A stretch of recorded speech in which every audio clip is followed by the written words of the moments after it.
So here's a question for you. Right now, in this moment, do you know where your body is? Literally. Can you feel your feet on the floor, your heartbeat? Do you know if you're hungry, or are you just assuming that you should eat because it's about that time?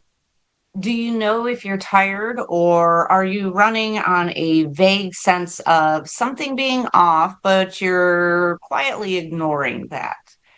Some of you may have just gotten very uncomfortable because you realized you have no idea. Some of you are like, of course I know. I can feel everything and it's overwhelming and I wish I couldn't. And some of you just went, that's a weird question. And then you kept listening, and I appreciate that. All three of those are responses to the same thing, interoception, the sense you were probably never taught that you had, and that explains more about how you function than almost anything else. So let's talk about it. I'm Elizabeth. I'm an ADHD clinician, coach, and neuroinclusive systems designer. This is Quirky Apes. My background spans a lot of science and a little bit of math, which all feeds my interest in how humans work, live, and function. So let's talk about our eighth sense. You were probably taught about the five senses in school: sight, hearing, smell, taste, and touch. Maybe you even got a bonus lesson on proprioception, which is the sense of your body in space, like knowing when your arm is raised, even if your eyes are closed. And if you were lucky, someone may have mentioned the vestibular sense, which is balance and movement through space. But interoception, almost nobody learns about interoception in school, and it may be the most important one. There is an ongoing debate about how many senses we have, and depending on who you ask, humans have anywhere from six to over 20 of them.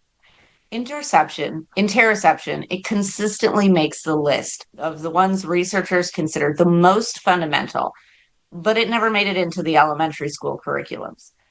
Interoception is your brain's ongoing sensory map of the inside of your body, the internal state of the organism you are living in right now. Your heart rate, breathing, temperature, the stretch and pressure of your gut, muscle tension, bladder fullness, pain, itching, nausea, hunger, the particular flavor of wrong that happens when your blood sugar drops and you haven't noticed. It's your body talking to your brain constantly on a channel that most of us were never really taught to tune very much into. The neuroscientist Antonio Damasio spent decades making the case that the body is the foundation of the self. The brain is embedded in a body that is sending it information every single second. And that information shapes your mood, your memory, your attention, and the decisions you think you're making with pure logic. Interoception is how that mechanism runs. It is the sensory system that carries the body's state into the brain's awareness continuously as the raw material for everything else. So let's get a little into the neuroscience, but trying not to make it too boring. Your body has a massive network of sensory receptors embedded in almost every organ and tissue. These are dedicated internal sensors, distinct from the ones that track the external world. They detect mechanical stretch, like when your stomach fills up. They also detect chemical signals, like changes in your blood oxygen or your glucose.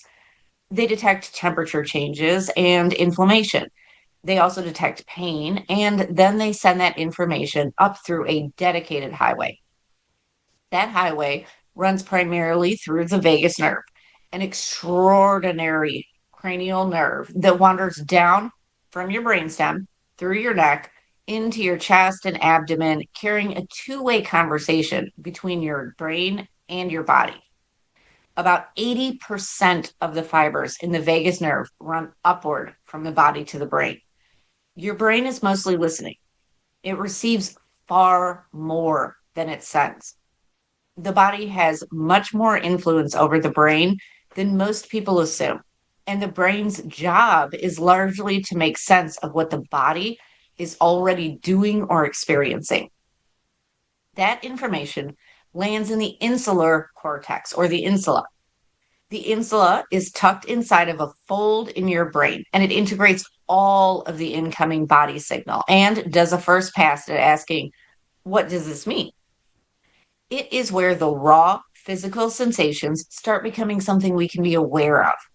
Damage to the insula is associated with difficulty in recognizing thirst and difficulty in feeling the urge to breathe normally, and even profound disruptions to the emotional experience.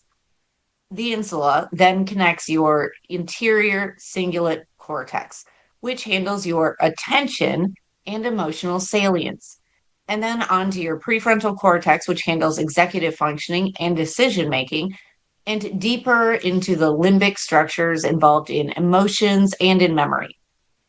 All of these regions are talking to each other all of the time, building a constantly updated model of what your body's state means for what you should do next. And as we've discussed in other episodes, neuroscientist Carl Friston theorized predictive processing. A quick recap: the core of the idea is that your brain is a prediction machine. It's constantly generating a model of what it expects to be true and comparing that model to the actual incoming signals, then updating if there is a mismatch. The brain runs a continuous simulation of its own body, and the incoming interoceptive signals are used to correct errors in that simulation. Much of what the brain is predicting all the time is the body state. What is my heart rate going to do? How full is my stomach? Am I hot or cold? Is this my energy level now? Interoception is the sensory side of that loop. It is the incoming signal that the brain uses to check its body predictions against reality. When there is a mismatch between what the brain predicted and what the body's actually reporting, the brain has to resolve it. Sometimes it updates the prediction. Sometimes it modifies the body's state to match the prediction. Sometimes, when the signal is unclear or unreliable, it keeps running the old prediction. That is where the downstream problems start to accumulate. When the interoceptive signal is clear and consistent, the brain's predictions stay close to reality and it updates efficiently, and it can generate responses that match what's actually happening. When the signal is noisy, muted, delayed, or overwhelming, the predictions drift. And when the body predictions drift, everything downstream is affected. Emotional regulation, attention, decision making, energy management, social behavior, even your sense of self, everything. So, what does interoception actually do for you? Interoception is how you know you're hungry. It might sound obvious to some of you, but some of you can probably imagine exactly how many people genuinely do not receive reliable signals on these.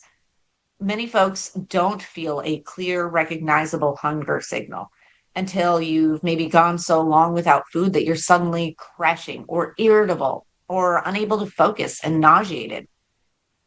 And if you have no idea interoception is what's missing, you may have been told or told yourself that you're just bad at self care.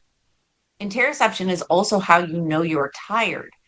The actual felt sense of fatigue in your muscles and behind your eyes in your chest, they're distinct from the cultural version where you've been told it's time to sleep.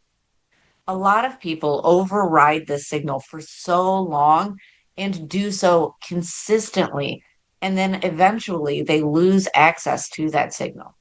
You may run on stimulants like caffeine and adrenaline and momentum, and then you might wonder why you crash so hard. The signal stopped being audible over everything else. Interoception is a major driver of emotion. So, what we call emotions are partly body events that the brain interprets. When you notice your heart rate increasing and your chest tightening, and maybe your breathing changing, your brain has to decide what this means. Is it fear or excitement or anger? Is this the beginning of heart attack? The context shapes the interpretation, but the raw material is bodily sensation. Reduced interoceptive access means reduced accuracy in identifying what you are feeling emotionally. You feel something, but it arrives without a label or maybe with the wrong one. Interoceptive awareness is correlated with emotional granularity, which is the ability to distinguish between similar emotional states with precision, not just whether something feels tolerable or overwhelming, but whether you're experiencing frustration versus disappointment, or excitement versus anxiety, or even grief versus exhaustion. And these distinctions really matter because they map onto very different responses. Treating anxiety like excitement leads somewhere very different than treating it like dread. The right label isn't just semantics. It can be the difference between a response that fits the situation and one that just compounds it. Interoception also shapes motivation and it shapes reward. When you are in a state of bodily need, whether that's hunger or fatigue or pain, your motivational system is shaped by that signal. Damasio's somatic marker hypothesis argues that bodily states act as markers that bias our decision making toward options that have historically resolved similar states. Your body has been tracking outcomes your whole life, associating certain choices with certain physical consequences. And those assumptions show up as felt inclinations before you've had time to think through consciously. Clear interoceptive access is how you read those signal markers. Without it, your decision making is working without some crucial information, and you may find yourself making choices that don't serve you and you don't really know why. And interoception is foundational to your sense of self. Anil Seth at the University of Sussex argues that the felt sense of being you, of having a continuous embodied self, is partly constructed from your ongoing interoceptive experience. You feel real in part because you feel your body continuously as a coherent physical presence in your world. The mechanism is literal. The brain uses interoceptive continuity as one of its anchors for the sense that there is a consistent self having these experiences. When that signal is disrupted, the sense of self can feel disrupted too. This is part of why depersonalization and derealization often involve disrupted interoception. Let's talk a little bit about interoception in occupational therapy, OT. Occupational therapy, which we call OT, is fundamentally concerned with how people participate in activities that make up their lives, which scopes interoception amazingly well. If you can't feel when you're tired, then you can't respond appropriately to fatigue.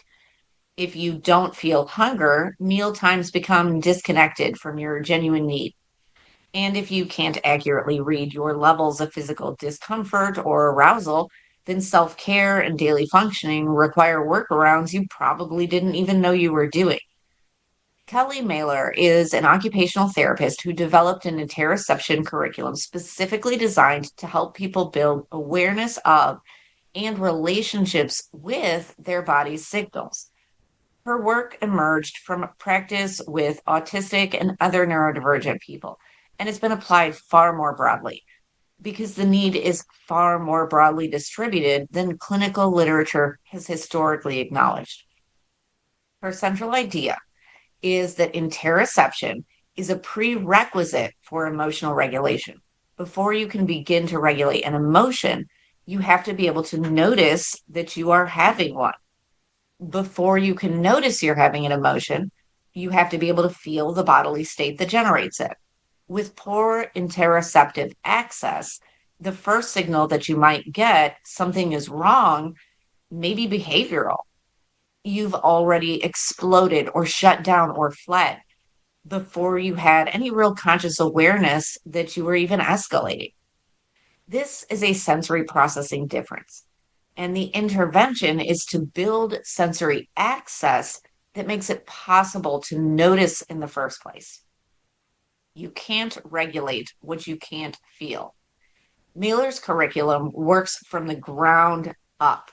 It starts by building body awareness through structured, low stakes practice. What does running in place feel like? Where do you notice it? Can you describe it? What changes when you stop? This builds an experiential vocabulary. Over time, that vocabulary becomes available for even more complex internal states because the brain has practice attending to and labeling body signals when there's nothing writing on the answer. The OT framework also recognizes that interoception exists on a spectrum of accuracy and sensitivity. If you are interoceptively hypersensitive, you are receiving a strong, loud internal signal that may be overwhelming or distracting or difficult to regulate around. The fire alarm is going off all of the time, and it's going to be hard to do anything else. If you are on the other side, interoceptively hyposensitive, then you're receiving a muted or maybe even an absent signal and flying blind about your own internal state. Both affect function through different mechanisms. The same person can be hypersensitive in some domains and then be hyposensitive in others. Like you may have a very intense awareness of pain, but almost no awareness of hunger. Or you might feel every fluctuation in your heartbeat, but have almost no access to your fatigue signals. Interoception is a collection of different sensory streams, and those streams can have very different levels of clarity and intensity. A global assessment of someone's interoceptive profile misses most of what's happening. Interoception goes across nervous systems. Every nervous system has its own interoceptive signature. The research on autism and ADHD shows variation in how the systems work. The word deficit implies there's a right way to have interoception, and there really isn't. For autistic folks, the research has consistently found the differences in three distinct dimensions: interoceptive accuracy, which is how closely your body reading matches what's actually happening; interoceptive sensibility, which is how much you attend to and trust those internal signals; and interoceptive awareness, which is the alignment between your perceived accuracy and your actual accuracy. These three things don't always move together. Someone can have high sensibility, meaning they attend closely to the body signals, and still have low accuracy, meaning what they report doesn't reliably match external measures. Understanding which dimension is where the variation lives matters for what kind of support is actually useful. Some autistic people have a very high interoceptive sensibility, meaning they are intensely attending to body signals. But the signal itself may be intense, variable, or difficult to conceptualize. The volume is high, but the map for making sense of what the volume means is still being drawn. Others may have a lower sensibility, meaning they have learned, often through years of being told that their experience doesn't match what others expected, to suppress or to diminish their signal. Some of this suppression is learned. It's adaptive in environments that don't accommodate the way you process. Adaptive suppression does still have a cost. You can lose access to the information your nervous system was generating. For people with ADHD, different patterns can show up. Attention is regulated at the level of the nervous system, and interoception is itself an attentional process. The insula and the anterior cingulate cortex are your interoceptive processing hubs, and they're also involved heavily in attentional regulation. When attention is dysregulated, the ability to sustain focus on slow moving internal signals is affected too. You might miss hunger cues because you're hyper focused on something that's interesting, or you might miss fatigue for the same reason, and then you crash. The signal was present, but the attentional resources to register it were elsewhere.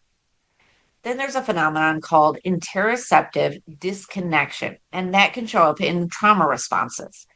When the body becomes associated with threat, one adaptive strategy is to dampen the incoming signal, to become less aware of what the body is feeling because feeling it is dangerous. This is part of the neuroscience of dissociation, and it's important context for why people with trauma histories may have difficulty with interoception. The disconnection serves as a protective function. The work of reconnecting is slowly building a new relationship with a signal that previously meant danger. Every nervous system interacts with interoceptive processing in its own way, and understanding how yours works creates opportunity for support that actually addresses the mechanism rather than just the symptom. Now, let's talk a little bit about alexithymia and the problem of not exactly having words. Alexithymia is closely connected to interoception and it's wildly underrecognized.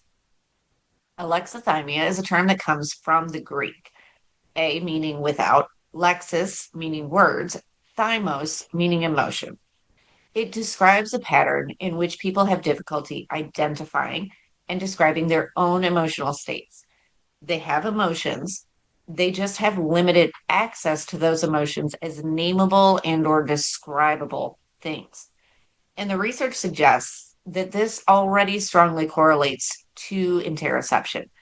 From the inside, alexithymia can feel like a blankness where other people seem to have rich emotional experiences that you maybe don't feel like you can quite access. Or it might feel like a wall of undifferentiated something, a sense that you're experiencing something significant, but you can't quite pin down what it is.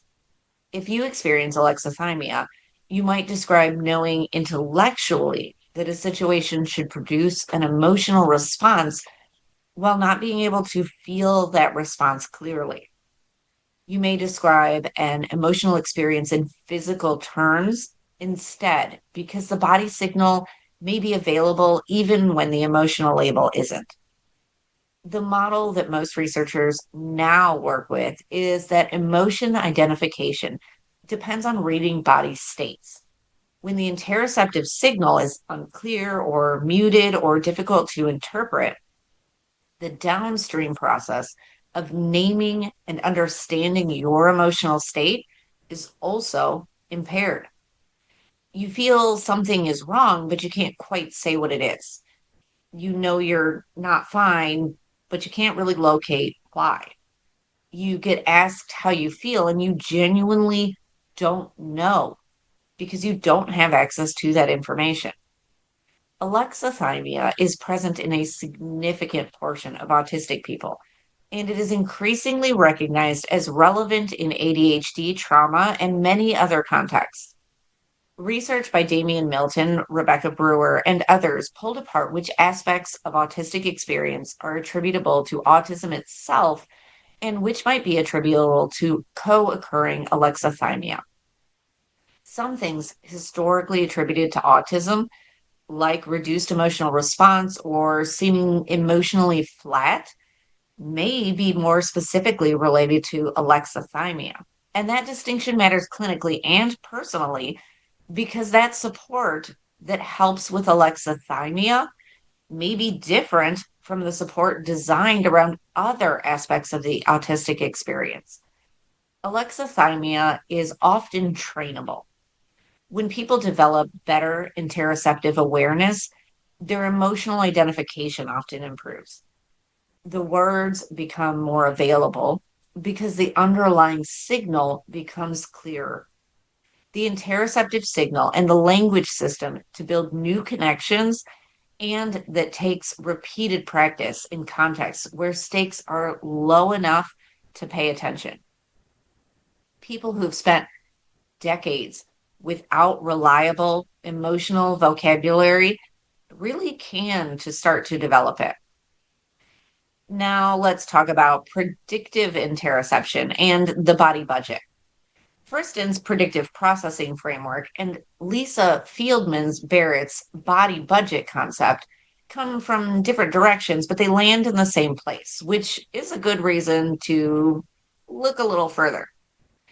Barrett uses the metaphor of a body budget to describe what the brain is doing with interoceptive information. She describes your body as constantly forecasting what resources your brain will need, allocating them in advance, and then adjusting based off of what actually happens. Heartbeats, breath, glucose, immune resources, all of that is being tracked and managed through a predictive loop.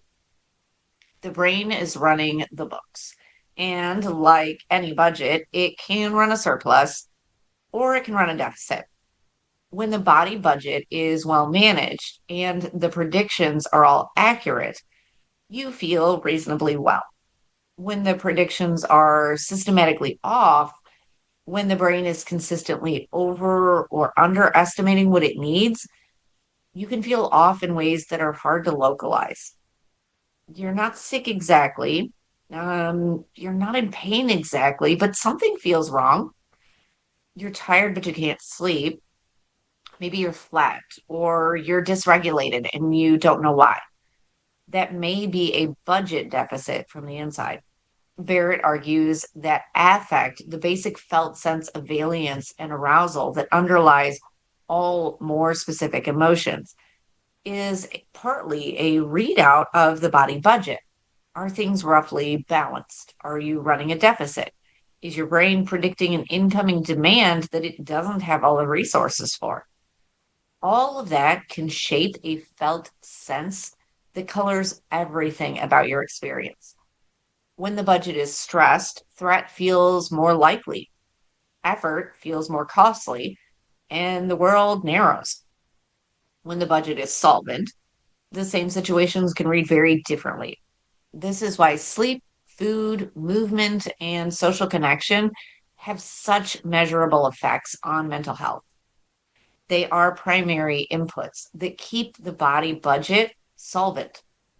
When any of those inputs is chronically disrupted or depleted, the interoceptive signal that the brain is working with is now degraded and the predictions drift. And again, everything downstream reflects that. You can't think your way or feel your way or regulate your way out of a depleted body budget. You have to actually replenish it. And it also explains something a lot of people in neuroinclusive communities have known empirically for years. Regulation is a lot easier when the basics are covered. This is just budget math. So, how does interoception develop and what happens when it doesn't? Interoception develops over time, and that development depends on both biological and experiences in your early childhood. The body signals are there in early childhood, but the capacity to interpret them and attach meaning and language to them develops through interaction. When a caregiver is consistently and accurately responding to a child's body states, helping to name them, validate them, and helping that child to learn to associate internal signals with meaning, that becomes scaffolding the child's interoceptive development needs. This is something called co regulation. It is teaching the nervous system to make sense of itself. The child learns it through having their internal states reflected back to them somewhat accurately by someone who can help read them. When this scaffolding is absent or inconsistent or misattuned, the child's interoceptive development can be disrupted. The signal that there is, the signal that's there, but there's no map for making sense of it. So sometimes the child learns that the signal is unreliable because their caregiver's response didn't match their actual states. A child may also learn to suppress that signal because expressing their internal state led to unpredictable or punishing outcomes. In each case, the child's relationship with their own interoceptive experience is shaped by what happens when they try to communicate it. Caregivers, though, can only scaffold what they themselves have. A caregiver who is maybe alexithymic or who they themselves is operating from a poorly mapped interoceptive system can't accurately mirror what they can't feel. And this is how interoceptive difficulty transmits across generations through the relational scaffolding that either builds or fails to build the map, not through genetics alone. It's important to understand this as a mechanism rather than a moral failure in some circumstances. For children whose nervous systems process interoception differently, which may include many autistic and ADHD children, there could be an additional layer. Their signals may not match the cues that their caregivers have been taught to read. They may have very intense signals in some domains and nearly absent signals in others. While a caregiver who doesn't know this, they may consistently misread or correct the child's self reports, inadvertently teaching that child that their body signal is wrong. That is a very hard thing to unlearn, especially when it happens early and consistently and from people you depend on. But interoception is plastic. The brain continues to learn and to read the body more accurately throughout your lifetime. It is slower work in adulthood than it is in childhood, as most developmental things are, but the capacity doesn't close. People rebuild interoceptive access after trauma. People develop emotional vocabulary in their 40s that they never had in their 20s. The window is long, and the nervous system is responsive to experience for much longer than we used to think. So let's get into a little bit of the practical stuff. Where does any of this actually land in real life? Because education that doesn't go somewhere actionable is just trivia. And no hate to trivia. Love me some trivia. But I also love it when it's pretty applicable. Building interoceptive awareness requires returning attention to the body repeatedly in ordinary moments over time. In moments when you have a little space. What does this feel like? Where do I notice it? Can I describe it without immediately judging it? The goal early on is not accuracy, it's contact. Just staying long enough in the relationship with the signal to begin to build a map for it. Body scanning practices, which come out of mindfulness traditions and have been adapted in clinical settings, can work by systematically directing attention through different regions of the body with the goal of noticing rather than changing. Mailer's OT framework offers structured activities for people who find that open attention is too much in their body and it's too fast. It starts with movement, with proprioceptive input, with things that are clear and grounded in body signals, and builds a foundation that makes more subtle internal awareness possible later. You earn the quieter signals by practicing with the louder ones first. And if you're a clinician or a coach, shifting your client's regulation work toward an interoceptive frame often changes what's accessible to them. The question is, what are you noticing in your body right now, rather than how do you feel? Which for many people with alexithymia or interoceptive differences is an unanswerable question and can produce shame. So slow down, make space, and don't automatically interpret for them. Let them practice finding the signal and describe what you observe from the outside if they give you permission. You can offer that as information. For instance, you might say, I notice your breathing has changed. What do you notice? For people with ADHD specifically, external reminders, body check ins, and building signals into routines can help compensate for attentional inconsistency. The attentional system is demand sensitive. It needs the body signal to be brought into competition with whatever else is claiming its attention. And external scaffolding is built to do just that. An alarm clock that says, check in with your body, makes a real signal audible again.